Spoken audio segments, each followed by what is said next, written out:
Blue Man Group. Hey, okay. I couldn't tell you how many times I've seen the Blue Man Group. Are live. you fucking serious? I am 100% serious. It was.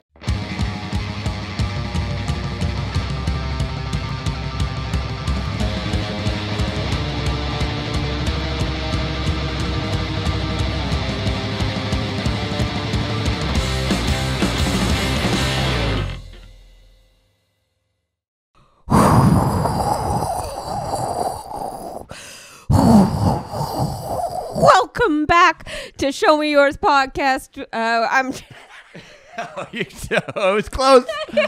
I'm Jackie Agnew. I'm Jonny DeVito. And I wasn't. Johnny, Yeah. you sound a little defeated. You sound a little down. I'm a little- What's going on, bud? deflated. Guys, A little deflated. Yeah, Defeated, down and deflated.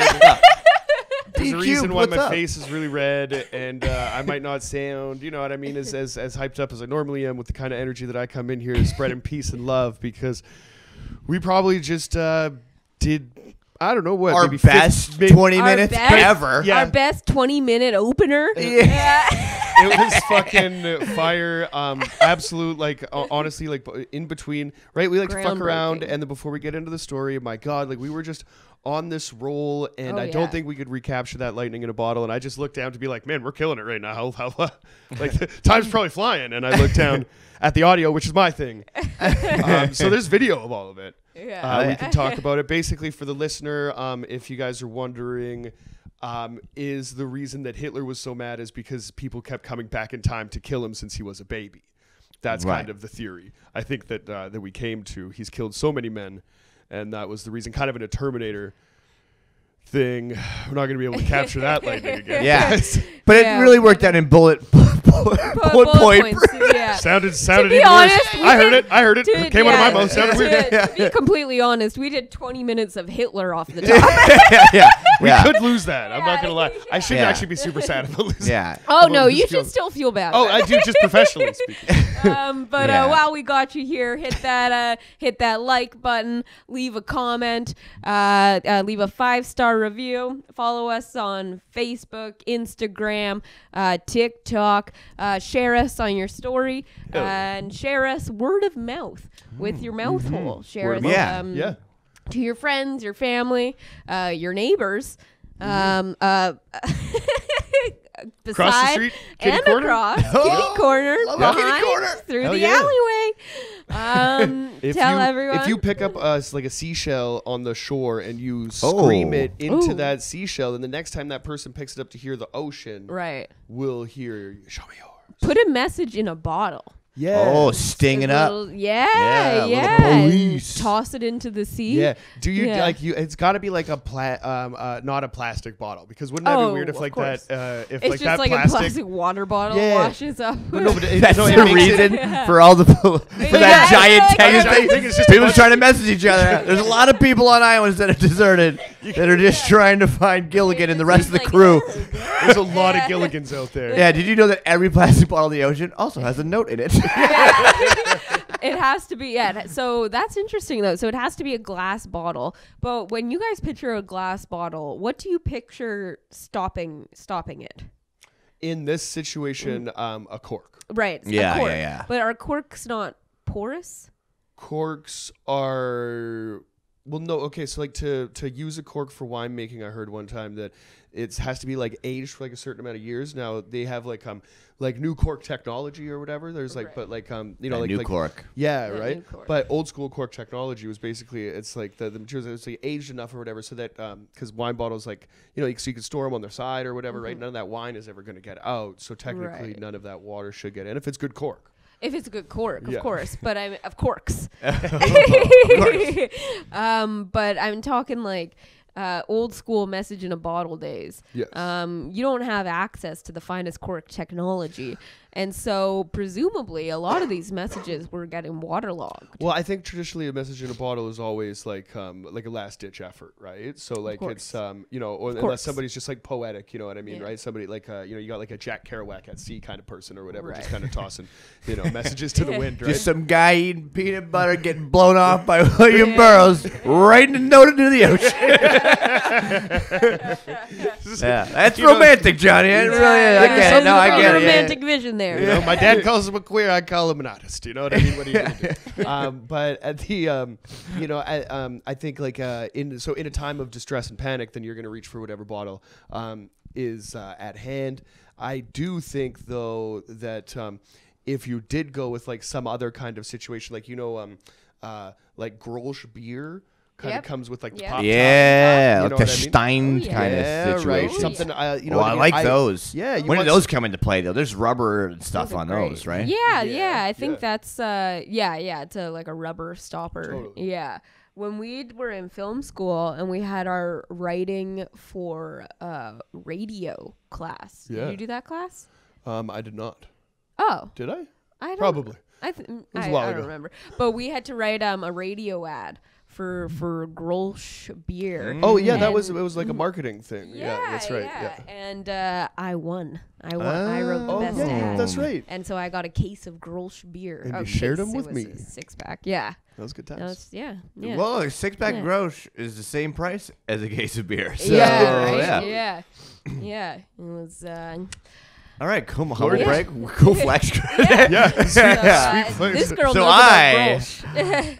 Pass that 6 beers along because I don't like drinking. It was not a sour. At the time, I was drinking beers. Oh yeah, I mean, that was- fucking yeah. You're in school. You're like, I'm drinking anything. That was those were 340 days when we were drinking fuck that yeah. Rushing fucking pitchers. god awful piss beer that they have.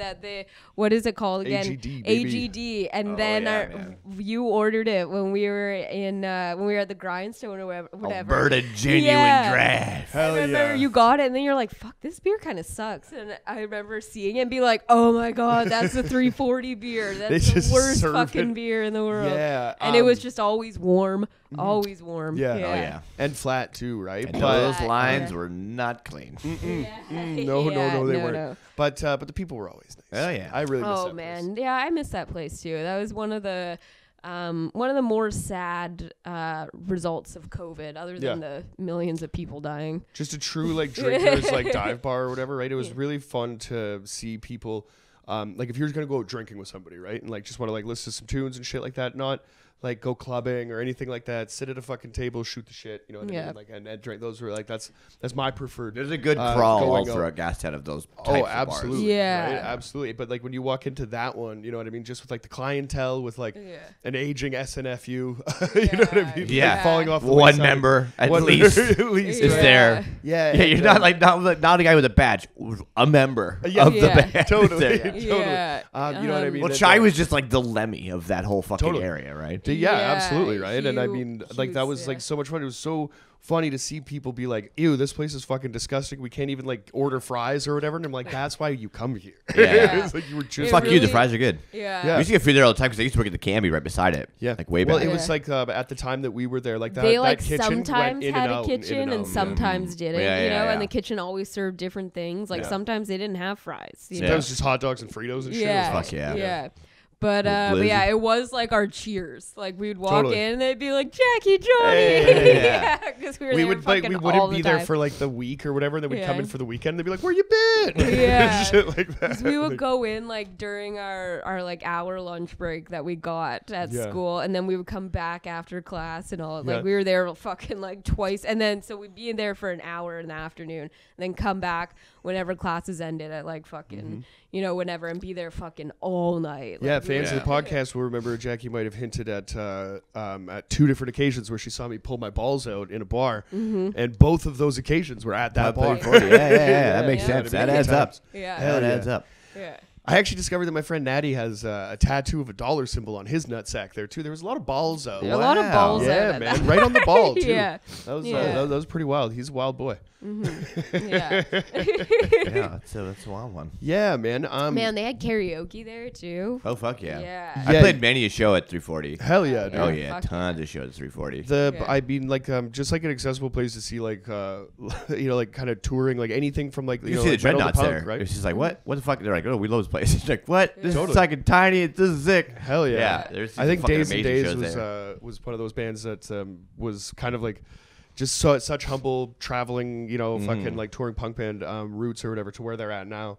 you know, like a staple band on. I Fat compare Records that. and I stuff love like when bands that. do that because I feel like compared to or like they'll jump on like a super local show, like even if it's like a bigger band, like Totally. it happens. Yep. And it's kind of like when like or like a really big comics in town, and then they just show up at the fucking open mic or whatever, and you're like, what? And they're like, oh, this dude just they just like playing, like Exactly. and just being around it. Totally. Yeah, so Yeah. that's dope when that That's the happens. coolest. We always, because when we first started comedy, it was before COVID. I remember, like we were like still already kind of like talking about the possibility of like starting shows and shit like that, and we always thought that 340 would be like the sickest spot to do it, because I mean, like show wise, it probably wouldn't be that great with like the clientele and shit, but they would let you, like they would let us do whatever totally. the fuck we wanted Oh, to yeah. do there. Yeah. Yeah, it would be fun. Like it's when you have a place like that, that's such like a community kind of staple or whatever, changing it from like a ticketed venue, right? Because it's going to be just basically like an asshole tax. It's like if you're a daily drinker here, then we can't fucking tell you that you can't come in here, right? They just wouldn't take no for an answer. Yeah. or something. Yeah. You know, but that being said, they did have They did do they sh- showed yeah, shows they later did in the night. shows there, Yeah, I'm yeah. gonna take that back. That Yeah. totally was possible. Let's get Pub 340 back open. Let's Crowbar maybe. It's I wonder what the whole deal is. Like I remember hearing at one point during COVID that like the owner was kind of looking to sell it, but I don't think that's happened yet because it's still just they're closed, right? And if he had sold They it, get that's so much prime flack estate. from the surrounding area, like just Right. like because of all the development that's happened there. Oh, like yeah. I saw it happen even when I was at the Cami. Totally. Yeah. It's like the Woodward's building for so long was like nothing can be done over that. We Yep. were just talking Yeah. about this the other night. It was like, you know, just decrepit, rundown building. Yeah. And then we're like, nothing can be done. And then like, well, we're getting the Olympics. And it was like, Yeah. oh, never mind. We're gonna put in like a gazillion dollars in this whole fucking Totally. area, Yeah. but not really help any No, Yeah. yeah, situations down here, but just Yeah. build some nice ass shit. Totally. Yeah. And so yeah, it's also all those apartments and all those things, like Yeah. they complain about the fucking noise. Like even the Canby is like yeah. way tamer than it used to be. Like Oh, Yeah. for sure. you know what I mean? Like that whole Yeah. area. Well, is like, now it's It kind is- of like you know,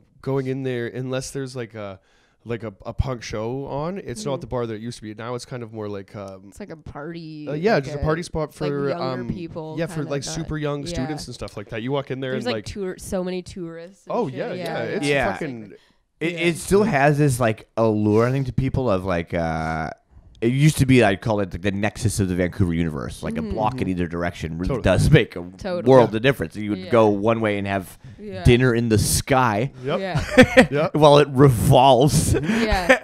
Or you could go get like fentanyl. Like Yeah. Or you block, could like, go the block the other way. yeah, And get so kicked it's in the like, face. so, you know, I Another think step. there's a Yeah. lot of like kind of North Van kids, a lot of suburban kids too that come Totally. out and they're like, I'm in Van, like I'm in like this Yeah. sketchy kind of area and it feels kind of cool and authentic, but it's Right. like It's it's still- really just this one kind of contained like, Exactly. party place. And when Yeah. even when we were in school there, I remember because we at the beginning of the school year we were going to the Canby a lot, and then at some point we switched to 340 because we were like the Canby is like too much, you know. Way There's too much. many Oh my god, people. working there was the worst. Yeah. I was a God, bus I bet. boy. Oh, it would have been I was a fucking bus boy awful. when I started there. Yeah, not good. Hell yeah. Yeah. So if you could go back in time, do you stop the Olympics or do you kill Hitler? Huh? Huh? If you could go back in time, do you? I Stop probably the just don't get Olympics? in the restaurant industry. Oh, Yeah. just Neither. shake Yeah. This is all about me at this point. Yeah. Okay. Yeah. Hell yeah. All right. But you don't kill baby Hitler. I don't want to go back that far, to be honest. Yeah, I only want to go back to like '92. Yeah. I just want to relive that as soon as possible. That was a good time. I respect that. I actually That's do. fair. I want to go back to '96. We're going to talk about that year in hip hop on the next episode. Version. Yeah. But that I think like it'd just be cool to kind of see what was going on. Yeah, to kind of just roam the streets. I would like to just like. I live would the go back to year. the '50s. If I 50s, did go back in time, it would be the '50s. It'd be like Okay. 55. Oh, Yeah. specific. Wow. Yeah, 55 or 56. Elvis is Elvis, there you is go. at the pub. Just rock and roll in general is Yeah. like it's new crazy thing. There's Yeah. so many things being invented. Like you're like, oh, look at this TV and like look at this microwave and like you're Yeah. like, what the fuck? And like everyone's got money. It's like it's a really thriving time, like specifically in the States. If I could be like Palm Springs in the fucking 50s, like that would be the shit. Okay. Yeah. My dad was born in 57, which is always kind of weird to think about, is that he was born in the 50s, because that seems like so like a fucking another world ago. Yeah. Now. Totally. Yeah. I'm a big like I Flower like that power whole kinda. aesthetic. I like the big mid-century modern. Like I like Sure. all the look of all that shit. Even these chairs and stuff, you can get it. Definitely. Yeah. I think like it's like if you like aesthetically speaking and stuff, like with like the 50s and then you know, like the transition like musically or whatever, I think like from like your like Elvis or like your fucking what is it, fucking Peggy Sue's and shit like that, or is it Buddy Holly. Yeah, man. Buddy Holly. Peggy Sue, my Peggy. Dude. You know what I mean? It's fucking. Gonna- I was singing it to Jackie the other day, but I was singing it like the wrong name. He thought it was Susie Q. You're just doing CCR as Buddy Holly. Yeah. Whoa. It was He's awesome. like Susie Q. And I was like, pretty sure it's Peggy Sue. I think Susie Q is a different thing entirely. Now I think about Buddy Holly singing like Creedence songs. I think we're onto something here. Oh hell yeah, dude. Oh man. But like if you're gonna go to like every era has its like its cool thing. Like if it's like the 60s kind of like you know like flower power or whatever, JFK and fucking like Charles Manson and stuff like that. You know what I mean? Like that kind of Vietnam War, something's wrong in America, but like it kind of you know like the peace and love is also happening too. Like that kind of juxtaposition is cool as hell. The 70s with everything kind of like going to shit or whatever, but the cars getting cooler, pimping and shit like that. You know what I mean? Like the fucking long Cadillac Coupe de Ville. That's what I'm talking about. Yeah. So I think I would just go back to drive the cars. I feel like now. I don't know. Yeah. Well, I feel like every like generation, like when you're in it, you're like, fuck, this is the worst time to be alive ever. But then like by the time it's the next decade, like that's so romanticized, you know? Like Totally.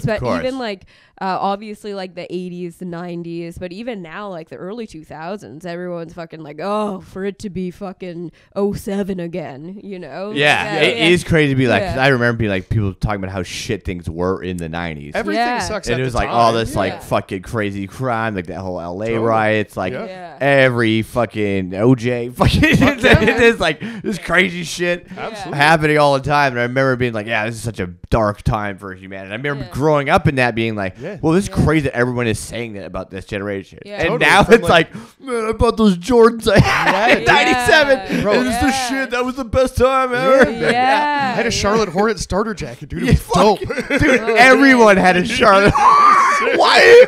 Dude, I don't know why. Nobody likes the Charlotte Hornets. And I also had a basketball. Who as well. played for the Charlotte Hornets even? I don't know if because maybe just be like a BC thing. Maybe they're Did wrong. Bugsy Bogues play for the Hornets? Yeah. But like I think maybe like one of the Every only fucking notable starter players. jacket. It was such a sick teal. And the fucking the Hornet was so dope too. I remember in the 90s too. So I was big on the Furby trend. I had a Furby, which is so. I had that Furby. It might even still be. I have so much shit from my parents' house that's in storage now that like every fucking time I see them, they're like, "When the fuck are you gonna go through that shit?" Because I never throw anything away, and I'm pretty sure my Furby is still in there somewhere. Oh, But I remember too. Obviously, Beanie Babies were huge. Beanie Baggies. That's a This is different how we thing. wore our pants back then, bro. just baggies with a little bean spout on it. Yeah. Little No, it was just your nutsack hanging down, bro. But I remember fucking McDonald's used to give away Beanie Yeah. Babies. Oh, yeah, they did. Yeah. Have you That seen was a the behind the huge thing. 90s or whatever like that? The dark side of the 90s? No. Oh, fuck.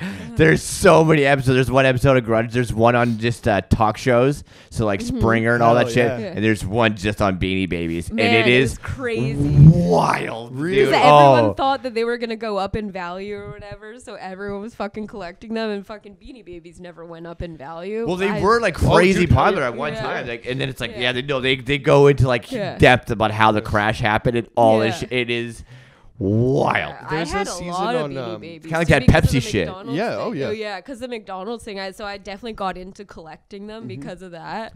Yeah, there's a cool documentary or documentary series on Netflix that just came out about like cybercrime and stuff, and like kind of like the evolution of it, and then like individual episodes on like really notable cases. And the last 2 episodes, they're kind of like going after like the same guy, and it's kind of it's super interesting because this kid it explains cybercrime in the way that for it to work, you kind of need like a triangle. Basically, it's like one person that can kind of like offer the product or whatever, or like make the thing and then facilitate the transaction, and the other person that can actually like get the cash out or whatever, right?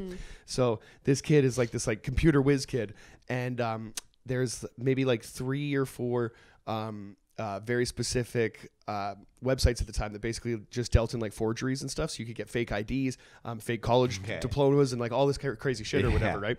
And it was kind of run through like a 4chan kind of like peer-to-peer website or whatever. So this guy starts making fake IDs and blah blah blah, and then he starts to meet the person that like runs the website, and then once you start to get to like that level, the website kind of operated with just people sharing information. So there's a lot of kind of like petty crime and stuff that's happening, but the people higher up that are kind of running the thing like really know like real, like legitimate like hacking scams and stuff like that, right? So this kid who's like the new whiz kid on the website just kind of shows up, and he's making like really great forgeries and really great IDs and stuff like that, and he has like a 5-star rating or whatever. So he kind of starts to get involved with these people that run the site, and then they get into like millions and millions of dollars of cybercrime. It's fucking fantastic, right? But there's this part of that first episode where it's kind of showing the guy who runs the website, and he's kind of talking about like his just like kind of getting into crime, and like the first like kind of ones that made him some money and kind of gave him the idea that I could be like a career criminal, right?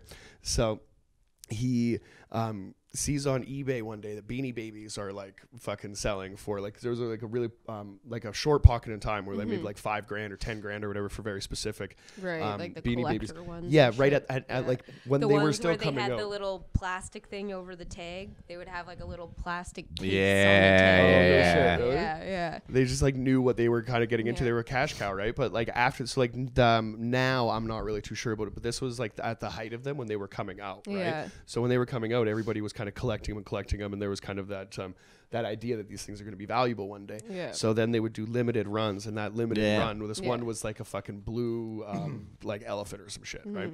And this blue elephant was selling on eBay for like $5,000 a piece. So this dude is like, holy fuck, like I got to find me one of these blue elephants, right? So he goes to like every store in London, and he can't fucking find him.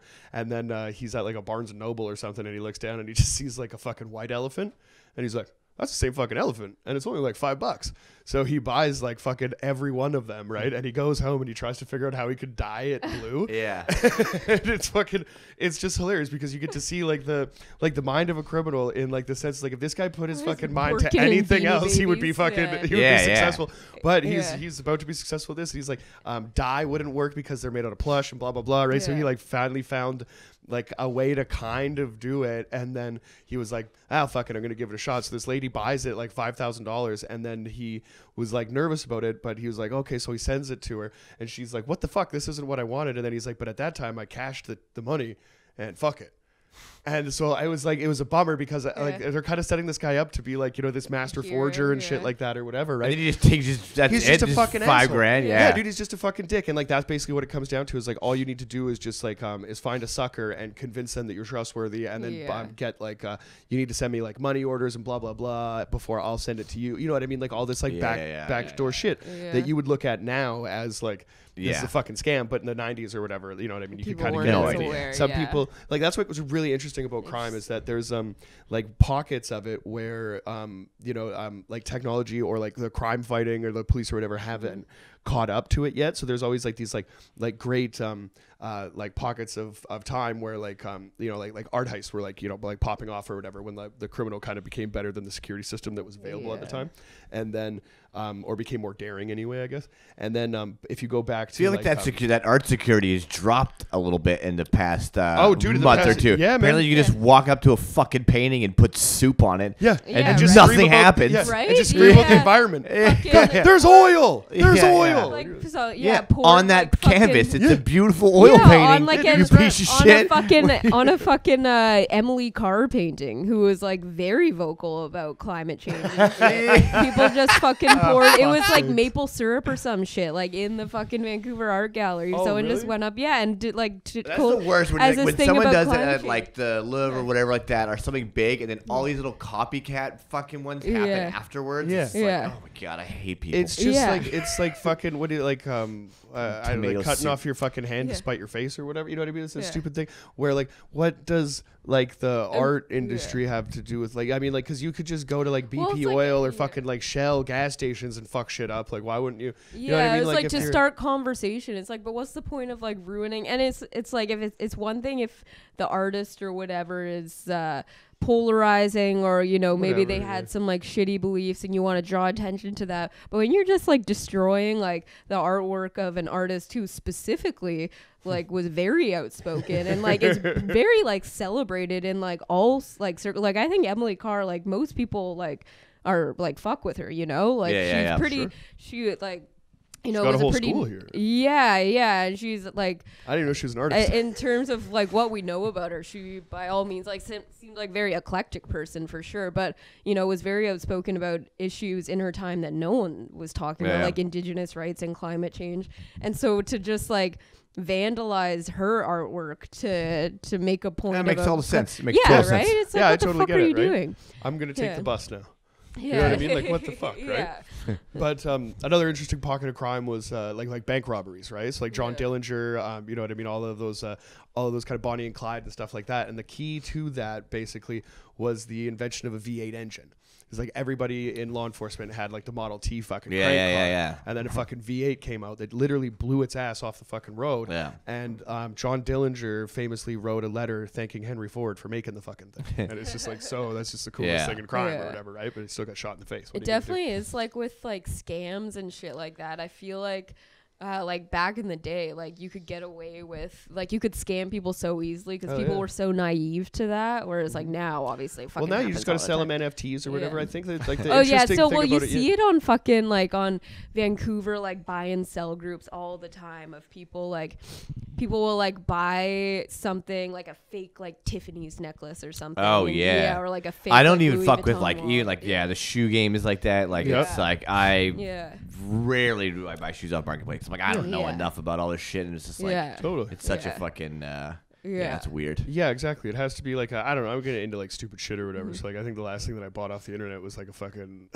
it was an MC Hammer toy from the 90s that I gave to my friend for a Christmas present. It's fucking Dope. really rad. But like that's like I got to meet that person and like you know and like and do the thing. But like there's Yeah, so much, that's fucking. I think like if you can attach like value to anything and make some person like you know what I mean fucking like want it or whatever, Yeah. then is it a scam? Like that's the interesting thing about like NFTs. I don't know what they are, but somebody Right. paid somebody money for a picture and they think that it has value because then it does.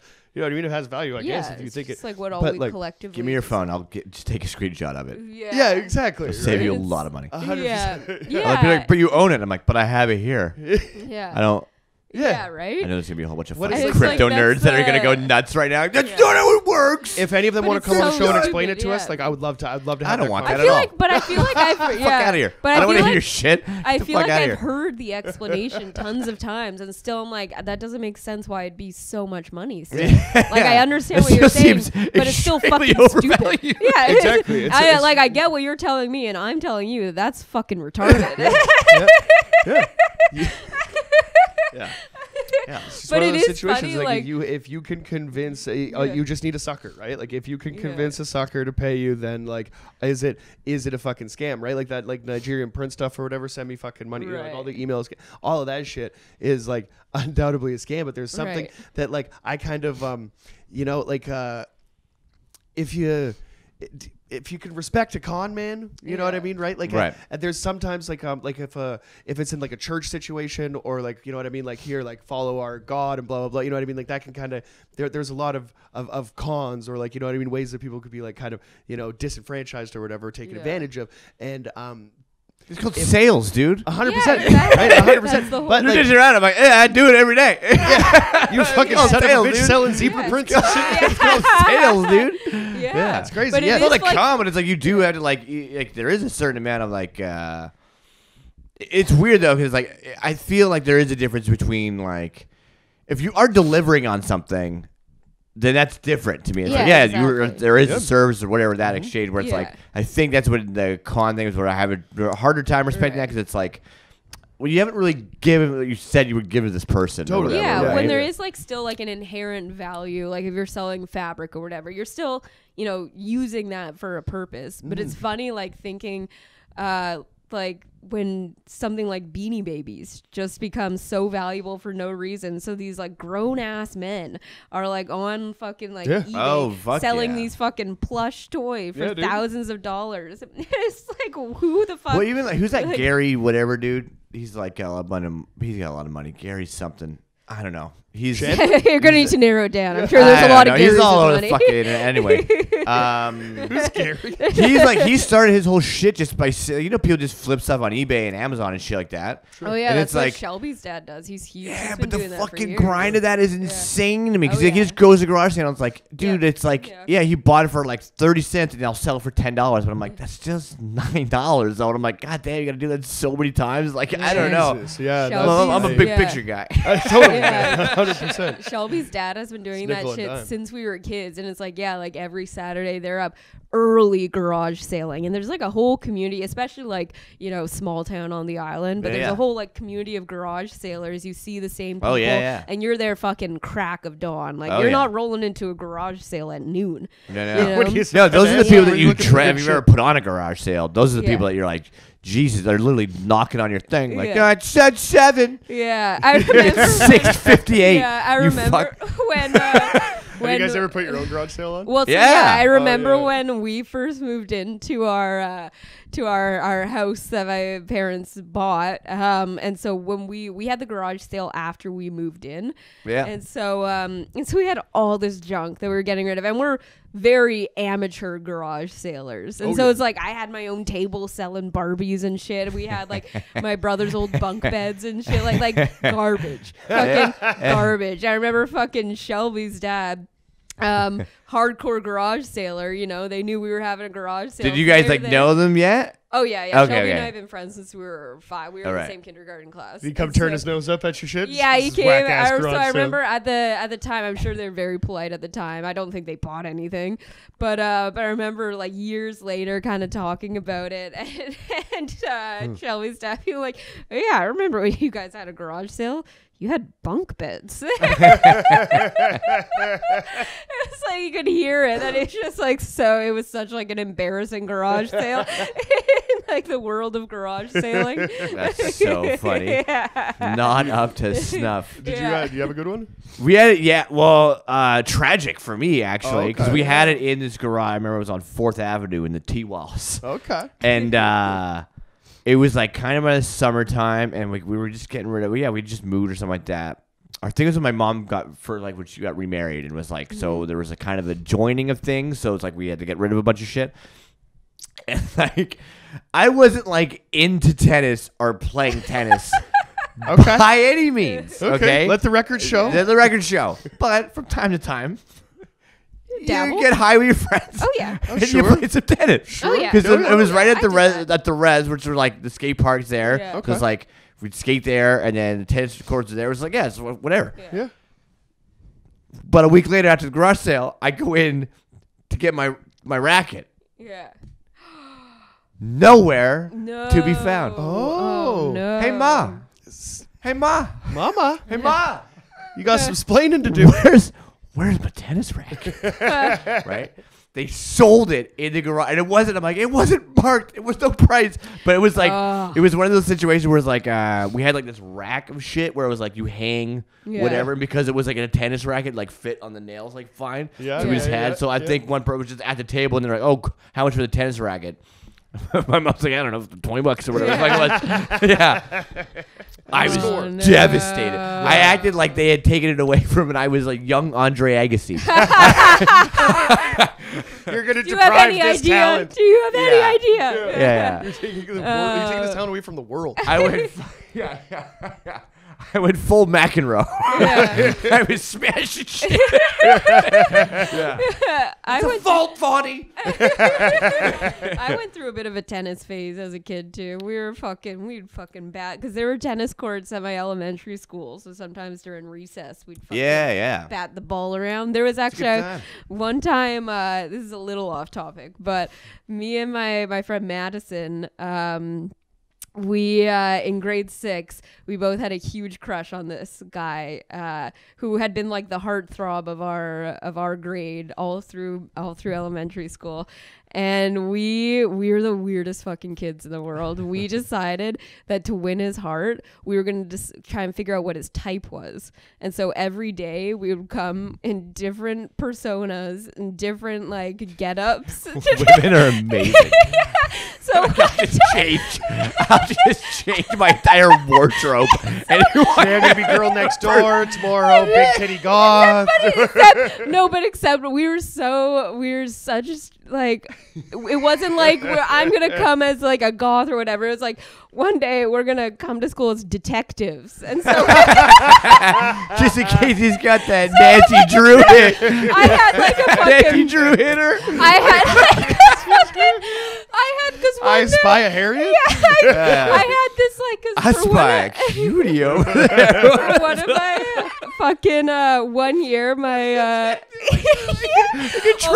like a trench coat and a plaid hat. We had fucking. You went Sherlock. I was gonna go Scully. Me and Maddie had fucking matching fedoras, and I had this because 1 year for my tap class did a dance to "Singing in the Rain" 1 year. So I had this fucking white fucking pleather trench coat that I wore, and I had this fucking notebook that I was carrying around all day. Need a notebook, cigarettes, black coffee. I love it that you start talking to him like you are of like 1940s. Singing around, saying fucking interviewing people. So we're gonna go over this again. Where were you last night? Yeah. And then, but one of the days was we were gonna be sporty girls, and so we fucking came in like fucking mini skirts or mini skirts rather, carrying around tennis rackets. Yeah, skirts with shorts underneath. Oh, skirts. Yeah. Yeah. But we were carrying around tennis rackets, had like the fucking sweatbands and shit. Nice. Yeah. Nice. I was just about to talk shit about a skort, but then I just realized like where I'm at in my life. You know what I mean? Yeah. Right? To like grow into the man that you want to become. When I was a kid, I was like, man, skorts suck. Right. But now as an adult, I'm like, skorts should be on every like. I still have a skort because it's I mean so it's close to every squirt. young lady. It is so close to squirt, guys. That's why I'm like, what? Yeah. I'm gonna squirt squirt. wherever, yeah. but it's like You're squirting at school? But in a trench coat? She just turns the faucet on when she walks. What the fuck? Yeah. Because squirts were very. Man, see, these squirts are really good, yeah? Pretty hot underneath these squirts, They were very slide down the hallway. Like 90s. It was a very 90s thing. Like back to that though. But so like when Sporty Spice look. Kind of thing? Yeah, exactly. And so since obviously fashion, like there's been a resurgence of 90s along with every other decade. 90s is back, for sure. But yeah, so I found a skort at a garage a couple summers ago, and I decided to pick it up. So I do have a skort. Shout out to skort. Nice. Yeah, Shout out to skort. So Johnny's gonna have to work a little harder to get underneath. Yeah. But we have a great album to get into. We do. But first, we have a breaking news story. I forgot we talked about this. All right, nice. There was a creature found in a lake in France, a loch in France. And I know what you're thinking, but this wasn't a Loch Ness monster or a Logo Pogo. As they do, as they say. But this creature goes by the name of the carrot. I mean, who isn't afraid of produce, right? Yeah. Like, tell us more about the carrot. An angler reels in a 67-pound goldfish named the carrot. I love it. Like there's a listener right now being like, man, maybe this could be Bigfoot or aliens this time. Like, what are we gonna do? 67-pound goldfish. What the fuck? So we have another a great piece of journalism here, some great writing before us. It's so good. Put some pepper on it. For angler Andy Hackett, any fin is possible. And we're off to a great start. Hackett, a 42-year-old fisherman from the UK, recently caught a goldfish so massive that people are calling it a monster. And now I will edit. I'll put up a picture of the goldfish somewhere on the screen here because you gotta see this. You gotta see this fish. If you're a listener, I recommend you just Googling goldfish, the carrot. I had no fucking idea they could get to 67 pounds. Yeah, I mean, fucking, like, this guy's a beast. And so the goldfish, who goes by the apt nickname the carrot, is that apt? Carol. I don't know. What is that? What does that mean? Like appropriate. Oh. Yeah. Knew that. I don't know if it is the most. I mean, color-wise, I suppose, but he's not Yeah. shaped like a carrot. I mean, man. it's a great name. Like, I love, like, it is, like, when you see the photo and you see that it's called the carrot, you're like, fuck yeah. But it's not. I feel like it's such a great name because it does feel as if that was a small child's fish that got flushed down the toilet and has made it out of the wild. Yeah. Like, oh, it's carrot. Carrot? Yeah. Yeah. You Carrot.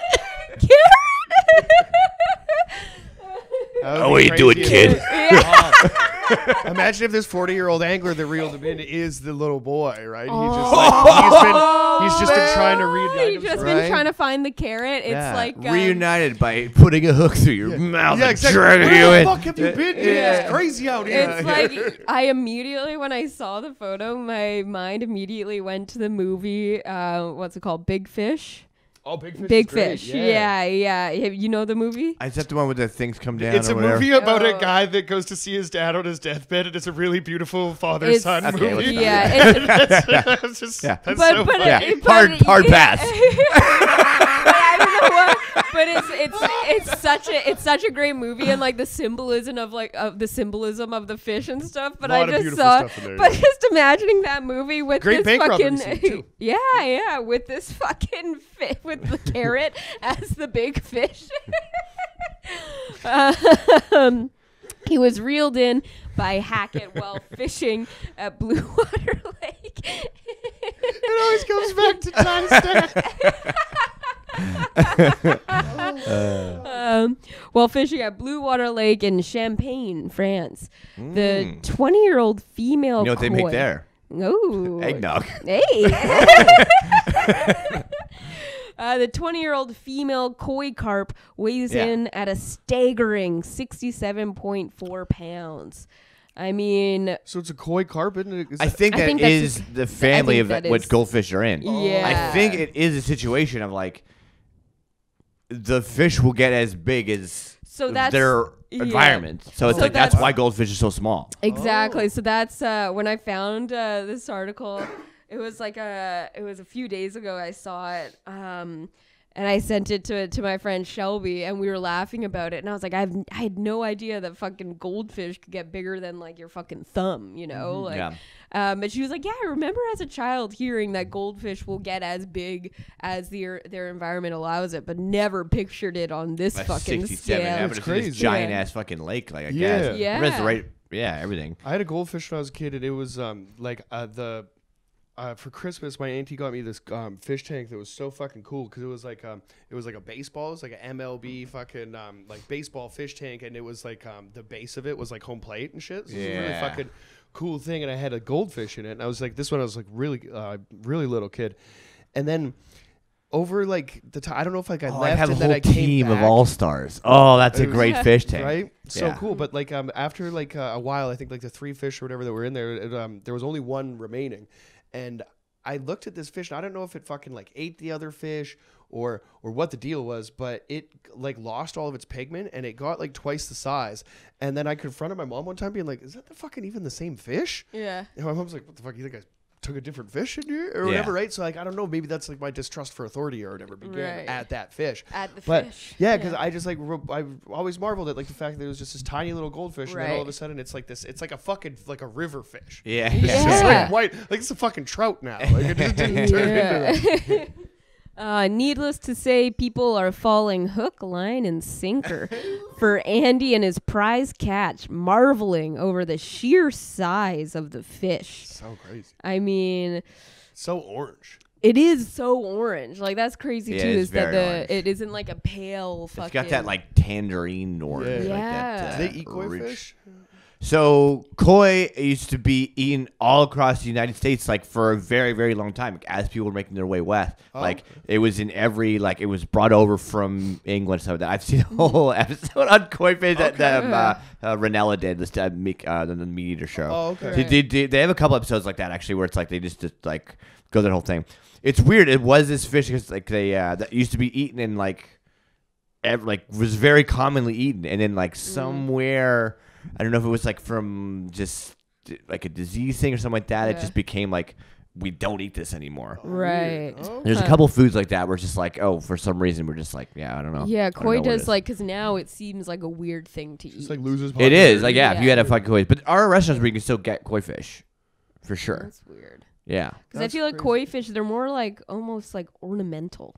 You know, they'll have right. I thought they're because you see them in a lot of Asian culture tattooed on white guys. Big time. Well, the koi fish in general, it's it does have this other kind of meaning, but part of that is because it was this bountiful fish that people ate all the time. That's why that makes sense. That's why it's honored and considered on the West Coast. Exact same thing. Okay. We in season 16 of Survivor that we're on right now, they came pretty close to eating a fucking rat. So it's I made a bush rat before. Oh, in Panama. Yeah. How was that? It was pretty good. It was that bad. It was a big a possum-y kind of fucking thing. Yeah, it was fucking pretty gnarly. How was it prepared? As I'm picturing, rotisserie style on over a fire. Okay. And the hair, it was, dude, it was fucking gnarly. I've had iguana like that too. Really? But the bush rat was pretty gnarly. But it was I don't know. Yeah, I don't know. So and so it wasn't even that big of a rat. It was a big rat, but in terms of feeding a fucking tribe of 6 people. No, I think one guy was going to get a couple bites out of it kind of But thing, it was they were all I wish you, because this rat was running around their camp. They're we should just trap it and eat it kind of thing. And so he got it, and then they had it fucking dead and fucking hog tied up. But then that fucking challenge, they won 4 pizzas and all this beer. And they're sitting there with pizzas. They're we're going to eat a fucking rat tonight. Wow. Yeah. Yeah. So, in dire straits, you'll eat anything, of course. In the Survivor, if there's fucking koi. The bush rat thing was because I believe I wasn't fully even eating meat at that time. It was one of those things of we're in the middle of nowhere on this island. This local dude has prepared this thing. It seems to be kind of a big deal that he's done this. So it's you eat better the rat. You better have a fucking piece of this. Totally, yeah. That makes sense. I eat ass. What are you gonna do? Yeah. According to Blue Water Lake, a carp fishery, the carrot was first put into the pond about 15 years ago and has proved to be a slippery fish ever since. She continues to grow while evading most anglers. Jason Crowler, a spokesman for Blue Water Lake, told FTW Outdoors that the carrot was added to the lake as something different for the anglers to try to catch. Her intense orange color is unique. Most large carp are pale or brown in color. According to The Guardian, she's believed to be the second largest of her type ever caught. Wow. I always knew the carrot was in there, but never thought I would catch it. Hackett told the Daily Mail of his hefty prize. This thing is fucking fat. She's got a fucking. It looks exactly like Donald Trump. She's got a fucking paunch on her. She's fucking. she's carrying some extra. Oh, she's weight. been fucking. There's something about those kind of fish too, where it's I don't know if they are related at all to catfish at all, but it's they all have that this is big slimy looking motherfuckers. Yeah. Those fucking. Yeah, it's so, that's the weirdest part of the seeing this goldfish is seeing the face so big. It's I've never you see a fucking tiny little goldfish face, but seeing those amplified, it's when you see a close up of an insect's face or something, and you're ugh, but you're seeing a fucking massive goldfish face that is so off-putting. It's almost like uncanny valley-ish. Yeah. You're that's not supposed to be like that. Yeah, it's not a dog or a cat. It just kind of freaks me out. You know what I mean? That's fucking nasty. I knew it was a big fish when it took my bait and went off side to side and up and down with it. Then it came to the surface 30 or 40 yards out, and I saw that it was orange. Sorry, I just clicked on an ad. Not now, save on. That is a good deal, though. Yeah, it is a good deal. I'm gonna save that for later. It was brilliant to catch it, but was also sheer luck. It took Hackett about 25 minutes to reel the carrot in. Once he had her, he slipped her out of the water for a few quick photos, and she was released. That sounded creepy. The way Yeah, he fucked that fish. You fuck that fish. That was gonna be my next question, right? You fuck it if you like. I mean, if you find it, you fuck it, right? No. No. No. Well, you don't. You're gonna deflower the carrot? I mean, what have you done with the carrot? You don't go in the carrot. The carrot goes in you. Well, if I must. I mean, it is tradition. Get in there, Carrot. Yeah, a video posted by the fishery shows Hackett gently placing her back into the water before she gives a few splashes and swims off. Nice. As the carrot is still alive and well Hell yeah. in the blue water lake. I wonder how long goldfish live for. This is a 20-year-old goldfish. Yeah, that's a lot longer than I have no I was idea. told. Lifespan. Yeah, right? I thought was like a 2-week goldfish. period. Yeah, right? I literally think that's what I was told. They're like, oh, they have like a fucking month. Yeah, it's that they fucking notoriously don't live that long. But I Anything guess underwater, when they're though. kept in a fucking little tank, then Yeah. or like a bowl. Like, what is it about the water though? Because there's like things under the water tend to live longer than things on land. Is that like fair to say? Like, is there like 40-year-old bears and shit like that? Right? There's like 100-year-old turtles and shit, right? Yeah, but Yeah. turtles are like land based. They're both, too. yeah. No, there's Fuck definitely around. not 4-year-old bears. Right? No. No, we can say that for No. sure. I just can't Yeah, hack I it think with so. like I with think all maybe, the maybe they with get all to the 20, troubles of like bear maybe. society, I think right? there's probably. You know what I mean? I mean, maybe in the ocean, like there's more kind of places to hide. Like maybe you're There's less still out like in the some open. gnarly like, predators in there. there's and shit, there's too. definitely some huge predators There's in the just- ocean. But maybe in like a lake kind of thing, like they're presumably the carrot's biggest threat is humans, and any angler worth his salt is obviously going to release the carrot back into the lake. Yeah, I wonder what kind of like predatory fish are in I this would lake. say the goldfish Probably. probably scares most dangers away. There's Yeah. no way if it's Yeah. 67 pounds, there's anything in a lake that's a natural predator or whatever, right? I mean, I don't know if they got like pike over there because a pike would fuck that up. Yeah. Right. But I mean, yeah. I don't know. So these are all good questions. It's funny because we could, you know what I mean? We could answer that, but I like this show's about speculation. Yeah. Yes, it is. We're not Googling shit. Yeah. Yeah. But no, I'm glad to hear that the carrot is thriving. The carrot's And, thriving. Yeah. It's out in the world. You know what I mean? That was fun. Yeah, That was fun. learn something But new. now, I didn't mean to interrupt you. Did you? I suck. I've been baked for a minute, but what I do want to get into for a minute here, if we can, is a gypsy punk rock record brought in by our gypsy friend Todd. Hey, all right. I didn't know what to do. I was like, we continue on this funk train, but I was like, no. I'm going to show my friend Jonny DeVito that I too listen to punk rock music, or at least did at one point in my life. Hell yeah, dude. And a very Thai punk album. Like, I mean, listening to this was very funny this morning because Gogol Bordello. I picked it super last minute too, so I appreciate you guys even fucking giving it a listen. Of course. I should have But been a on that fantastic earlier. band, always been on the periphery of my punk rock thing because they are just like a weird band. And I mean, I like a little like Flogging Molly or Dropkick Murphys or something like that, some Celtic kind of stuff. This and that. This band, I think, is notorious. One of the most like I don't know, it sounds experimental to me or whatever, but they don't give a fuck and they'll go anywhere they want to.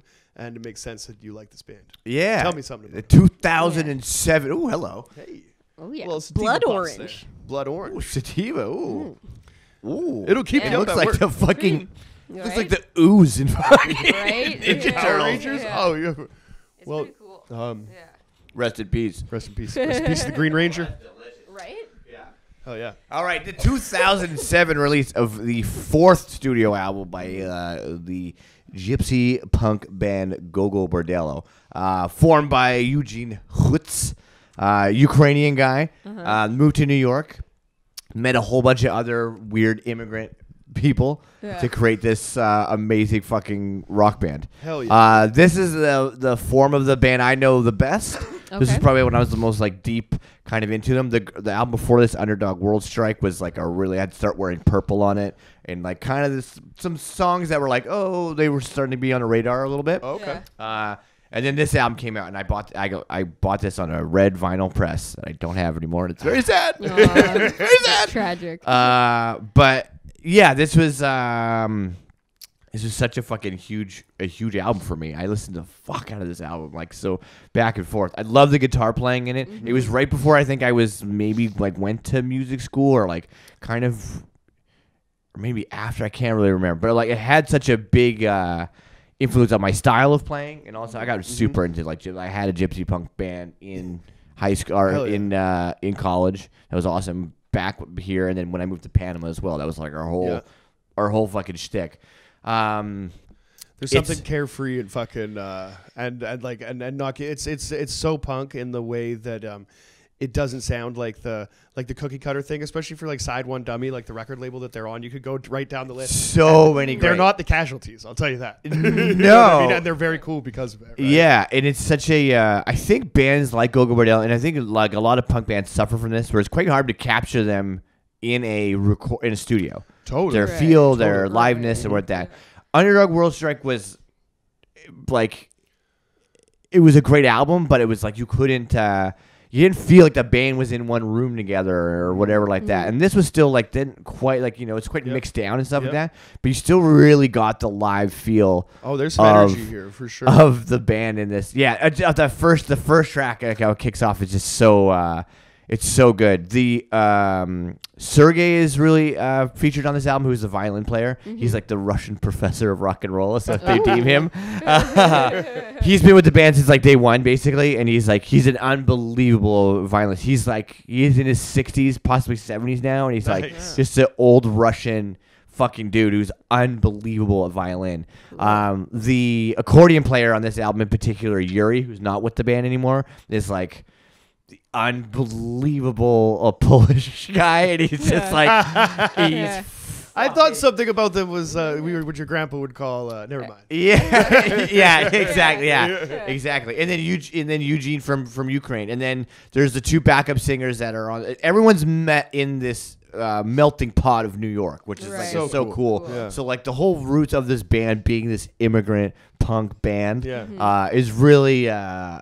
It's just super authentic. It's like, that's exactly what this fucking band is. It's like totally. I thought that they were like. I thought that they. I didn't know. Like, I'm listening to this this morning. Like, I always kind of been on the radar, knew kind of about them or whatever. They did some stuff with No Effects that kind of I was like I kind of knew, but finding out that they're like a New York band, it's so funny because every other band that forms in New York is so excited to be like a New York band. You know what I mean? Like the Beastie Boys or or whatever, you know what I mean? Kind of going all the way back. They were too. They love it, but it's not a typical New York band. Yeah, but when I've heard it, you know what I mean? And you know what I mean? I would think that the Bronx are from New York before I would think the Gogol Bordello are from New York, right? But they're such a proud New York band, and they're massive there. Obviously, they usually do a New Year's show every year in New York, and it's fucking crazy. Yeah. Well, this album is produced by the band and Victor Von Volt, who sick name. Yeah, Victor Von Volt, who did like a bunch of stuff with Nick Cave and the Bad Seeds, the Pogues, like a whole bunch of fucking really good people. So him and like Eugene mixed this entire album together at the studio. It's such a good party album. I think it's probably why I don't listen to them as much anymore. Because it just makes me just want to slosh beer around and fucking like. Because it is that. Well, that was the thing. The homework this morning was 2 records, and I was glad that I picked this one to listen to second because there's fucking, I did this one. You know what I mean? There's it's so like the only problem is that I did it at fucking 9 in the morning just alone in the. It's got a great song, but it does. It's such a party record, but then it does like you have songs like Wonderlust King, which is a single that came out. Great video for it. That was a really cool video. It is. It's weird because like they did seem kind of like a little bit of this novelty band, especially because of Eugene's voice. He has such a thick Ukrainian accent when he talks and sings, and he's not a particularly like amazing singer, but he's really good at that style of like Roma Gypsy style singing. He does get really into it because he's done albums with traditional Roma artists that are like. And he's fucking really good. Like he's. I don't think that this album is like more accessible than you might expect. Just kind of hearing. Definitely, yeah. Because I was kind of prepared because when you were saying it last night and said that it might be like a big to listen to in the morning, a little bit much yeah. or whatever. And then you were saying it's kind of a weird band, so I was kind of prepared for it to be like not a difficult listen in the morning, but kind of a lot, I guess. Yeah. But it wasn't like I. It wasn't found refused, enjoyable. right? Like, Yeah, exactly. Bringing it back. It's a really great record. Yeah. The record that followed this, Transcontinental Hustle, produced by Rick Rubin. I saw that they had a It's a little more, like polished, I think, like that. It's still a really, really great record. And then I kind of ended up falling out a little bit after that with the band because it was like there were so many new members and all this. It was kind of like when you like get really attached to a specific dynasty of sports team. Yes. Right. And you're like, yeah, these are the fucking dudes. And then it's like, who the fuck are these guys? Dude, like Kobe Bryant, but retired, right. I don't care anymore. Now I just like basketball. Exactly. It's like the Canucks now. It's like, who the fuck are these guys? Exactly. Yeah. So yeah, I kind of did fall out, but they're still doing amazing things. I've got to meet them. They're like fucking. I saw them 3 nights in a row at the Commodore, and it was amazing. So sick. Yeah. Right. I remember you telling us about that. Great times. Just some of the songs on this record that I'm all about. Like One and Less King is good, but there, as much as it's a party record, there are these great like kind of ballady ones. There's one called Alcohol. That's like I used to play that song live all the fucking time. Yeah. Of course you did. Yeah. Oh man, yeah. There's a fun kind of tongue-in-cheek thing. I got like this like almost like an Idols vibe a little bit to like the like that American Wedding and stuff like that. American Wedding is hilarious. It's another really great music video too. Actually, definitely, it's really funny. There's if you play the album on YouTube. I was thinking about that song at Ravi's wedding because I was like, it's hilarious because it's like it is a different style of wedding that's way better than these shitty ones that I'm used to. Yeah, right. There's a cool. If you watch it on YouTube or whatever, that it cuts in the like the videos or whatever, like as you're just like listening to the album and shit. It's cool to watch. I think like with this album and with like other albums you've brought in, I always find it interesting, like shit that you mentioned that you like kind of listen to partying and stuff, that it isn't like soiled for you now, if that makes sense. Like I always find that interesting that you can still kind of, make different associations or something like that with it, Yeah, well, like I think there's probably some. No, there's not. I still listen to everything. This is just so good, and like honestly, God, this once I discovered this style of music of just Rome, like I did such a deep dive into like old fucking crazy gypsy shit. That's like, and it influences my guitar playing to this day. Like the uses of like. They call it like the Hungarian scale, and it's kind of this like harmonic minor scale with like a couple notes, 2 notes that are changed specifically that like if I showed you guys it, you'd be like, oh yeah, that's a gypsy. That is it. Like there's like a minor scale, but then there's like a gypsy scale, and it's like this one specific note that you're like, oh yeah, that makes total fucking sense. And yeah, just everything about it. My live performance was affected big time from watching Gogol Bordello. I was like, like we would do the same thing, like stand on tables and kick fucking wine glasses. And, like, it's just super rowdy party time. Like, yeah, totally. Such a great band, right? such a great fucking record. The cover of this record is really cool. It's like this really bad like Photoshop kind of thing. And the 2 backup singers that are like kind of the hype girls too at the time. Have these buckets on their feet, and they're called fire buckets. And it was just a point in the band where Eugene thought it was just hilarious to have these buckets to like. So he would put these buckets on their feet, like they would stand like that, and then he would like do this whole drum solo, like or like he'd put it over the microphone and do it. They've had like several things like this over the years that it's like it was a fire buckets for one thing, and then it was Eugene's crowd surfing on a kick drum. They would do that a lot. There's just been a bunch, and then it was just wine, and it was like, you just get wine spilled all over you. He'd literally have like 12 bottles of wine lined up when he started the show, and they would keep bringing them because he would just like everyone would get so soaked. It's like the fucking Blue Man Group. Yeah, for real. Yeah. Man. I like when bands do that though. Anti-Flags or Stories for like just at the very end.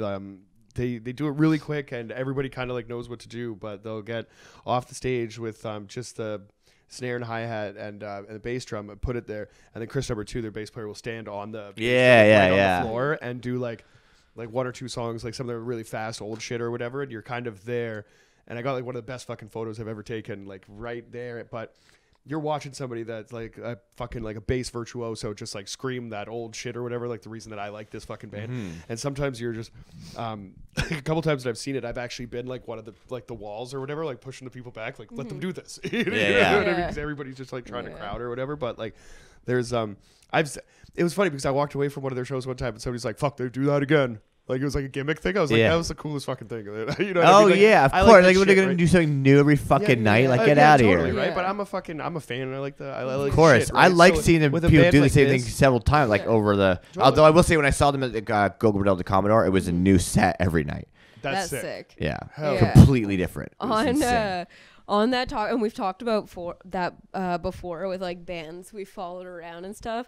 Again, kind of tangential, but Blue Man Group. Hey, okay. I couldn't tell you how many times I've seen the Blue Man Group. Are live. you fucking serious? I am 100% serious. It was. You can't tell us how many. I literally couldn't even. Would you have to kill us? So because of that situation, no, I mean I've seen them so many fucking times I've lost count, and so like the real Blue Man Group, or did you see some group. like guys like, painted blue in Kelowna? No. Yeah, dude, with some PVC pipes. Fall into a so it wasn't like it wasn't like we would follow them around, but it's like whenever they came to town to like Victoria, we would always go, which happened more than you would think. And it happened. I don't think I've ever had the opportunity. And to see not only that, but whenever we traveled anywhere, strictly Vegas thing. Whenever we traveled anywhere as a family, we would always see if there was a Blue Man Group show in town. We would always fucking, to the point when I was like fucking. I remember when I was like 16, where I would get like annoyed every time they got tickets to the Blue Man Group again. I was like going through like fuck you mom and dad phase. They'd be like, are we seriously going to the fucking Blue Man Group again? But we saw them. The best Blue Man Group show I've seen. We were in New York, and they have like a home like theater there. You've seen them in, how many cities have you seen the Blue Man Group in? I think we saw them in Vegas. We've seen them quite a few times in Victoria and New York. I think that must have been maybe Seattle, if they've been in Seattle. But anyways. Maybe I can't think of a time we came to Vancouver seeing the Blue Man Group, but it's definitely not out of the realm of possibility. We're looking this up immediately. But in New York, they had this tiny ass theater, and we were like in the front couple rows, so we had the ponchos and everything, and it was like this theater was so small. There was one point at the end where they just started coming out, like walking on everyone's heads and shit. And I remember me and Kelly looking at each other, being like, "This show fucking rules." It was like at the point where like we'd seen Blue Man Group so many times. We're like in New York, we're like, we're going to fucking Blue Man Group again. But then that show was so cool that we're like, fuck yeah, the Blue Man Group. And then Blue Man Group was awesome again for a bit, and then it was like, Jesus Christ, we're seriously going to the Blue Man Group again. And like my dad has like DVDs of the Blue Man Group live. If you're like driving in the car with my dad and he doesn't have on like a Bob Dylan album or something and he puts it on shuffle, there are Blue Man Group versions of songs come up on shuffle. Hilarious. Yeah, but like Crazy Train, but it's like literally. Yeah. Actually, I'll put this photo up too. There was one year where my little brother Kelly went as a blue man for Halloween. Racy, pretty dicey. Oh my god, it's the funniest fucking photo because he had like a bald cap on, but it's like a fucking child's Halloween costume, so it's not like expertly fitted. So there's like this just excess. The reservoir tip of a condom. He looks like a fucking cone-headed Blue Man Group at a child. And it's like this photo, it's like him in like the black turtleneck, and Kelly, like God bless his soul, like now like he had like a huge growth spurt in high school. He's like kind of like he's like a tall, like kind of thin man now. Good looking kid, yeah. As a child, like he was like the like the short like big guy kind of, and so that was Short fat Kel. yeah, and so I have such like a soft spot when I see like little fat kids. So but that was the phase that he went in the Blue Man Group as. So there's this photo of him. That's him in like the black turtleneck, face completely blue, this fucking ridiculous bald cap that's painted blue, and he's just like staring at the camera, like eyes wide. He has this like adorable little double chin, and he looks like this fucking like horrific like blue condom. My favorite's like all because you think it's like there's a bit of blue coming off on the turtleneck. Oh yeah, there's a little bit of hair coming out of the bald cap, like oh yeah. Oh man, shout out to the Blue Man Group. I totally forgot about that whole phase in my life there where we were fucking seeing the Blue Man Group What so a much. revelation. Yeah. That's so funny. It's too many times. Yeah. Literally, You guys are like the only reason they're on tour. They're like, they'll come back. Yeah. I remember. They like the way we do. I remember the last time we had tickets to the Blue Man Group, and like my parents, I was in high school at the time, and so they picked me up on the way to Victoria. Kelly's friend was coming with us, and I remember being like pissed off because I spent all my time at school, and I just wanted to go home that night or whatever. Instead, we're going to the Blue Man Group for like the fucking 25th time. And I remember being like kind of like a sourpuss, like in the fucking car, like just being a downer or whatever. And on the Malahat, there was like a huge accident. And so we weren't able to make it to Victoria. We didn't see the Blue Man Group, and I like felt like I was like God in that moment. That I made that happen. But that was the last time I believe we got tickets to the Blue Man Group. Yeah, Well, so I Bring didn't it get to back. see Let's Right. bring Run it it back. I I'm mean, if fucking Blue Man down. Group comes through, it's a good show. I Oh, mean, for sure. fuck, I would have such a fun time there now. Oh, yeah. Oh my God, yeah. Are they just percussionists? Is that the thing? They do a whole bunch of crazy shit. Just percussionists, please. Yeah. My God, what an insult. Motherfucker for not knowing the Blue Man Group material. Yeah. That's cool. But yeah, fucking great album. Great app. I feel like we've been sitting here for 2 hours. We fucking, We almost had, Jackie. Yeah, include that's that, my fault. That's my fault. So, but we did start off at the top, and no, I'm not going to go back into it. I was going to run back to Hitler stuff. Just a quick recap of it. I Quick just Hitler think it's a recap. funny concept that we came up with that we don't get I to talk know. about. Is the reason that Well- Hitler was so mad is because every day he's had to deal with somebody coming back in time to kill baby Hitler. He's had to kill It's- so many men. It's I know. definitely Why part you of it, contemplate yeah. that for sure, but on a gypsy punk album. Yeah.